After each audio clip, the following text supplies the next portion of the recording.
Political editor. He's in Westminster for us. So we've had days of dither and delay, if you like, and we've still got to wait, as John was saying, 10 days for this actually to happen.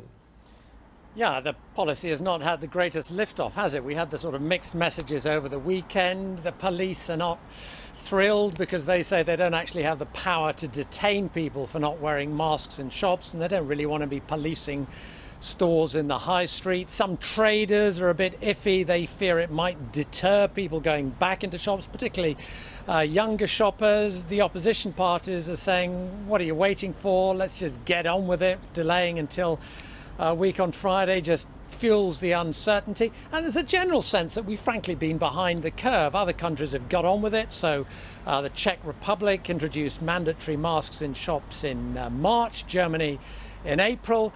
But despite all that sort of hullabaloo and furore, I think the hope in government is that it will bed down and people will get used to the idea. And in the end, it'll become just like wearing a seatbelt or not smoking in public. It'll become, if you like, part of social etiquette to put on a mask so you don't risk infecting other people in a shop. And ministers are saying that they are keeping under review the option of extending it to other public places. So the brutal truth is masks are here to stay for some time to come. Norman, thank you very much. But not show any symptoms. And it's these asymptomatic people who potentially could be out and about in the community, unknowing that they're infected and potentially spreading the virus. And so wearing a face mask might also help in those cases. Another significant development happened when the World Health Organization changed its advice on face coverings in June. They now advise coverings should be worn in public where social distancing is not possible. So late, and disappointed it's not happening quicker, and disappointed that it's only in shops, but it's a step in the right direction. So do you feel like attitudes are really changing now in relation to masks? Yes, there are a few people who have got very fixed ideas, but I think within the medical profession, we've all moved a long way on this, and people are also starting to understand that the public health use is very different from the hospital use of masks and PPE. As this graph suggests, people in the UK are still to be convinced. Just 36% of people say they wear a mask in public, compared to 82% in China and 86% in Spain.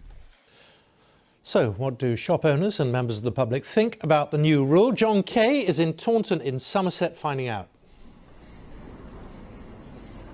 Well, every year here in Somerset there is a carnival season where thousands of people come out onto the streets wearing masks, having fun. Little did they ever imagine that in July 2020 there would come a time when they'd have to wear masks to do something simple, just like going inside the shops. So people are getting their heads around what this change is going to mean. We've been speaking to shoppers and shopkeepers. I have to say the large majority seem to be quite supportive. Many wish it had happened a bit sooner.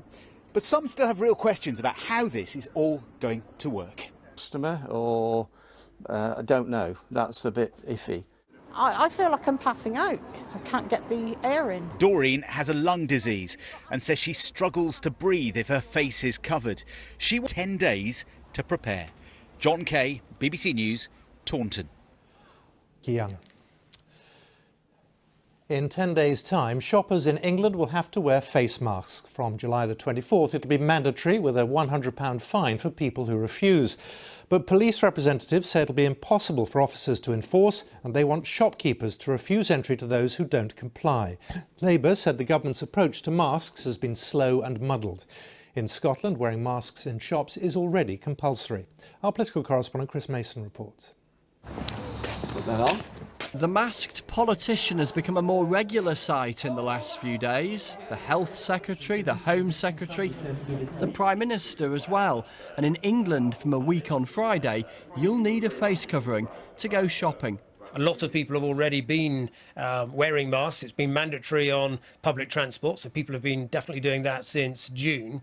And I think by making it mandatory, it's just that next step. And, you know, we're announcing it today, so the position's changed today. It won't become mandatory till the 24th, but I think that from today, a lot of people will start wearing those masks anyway.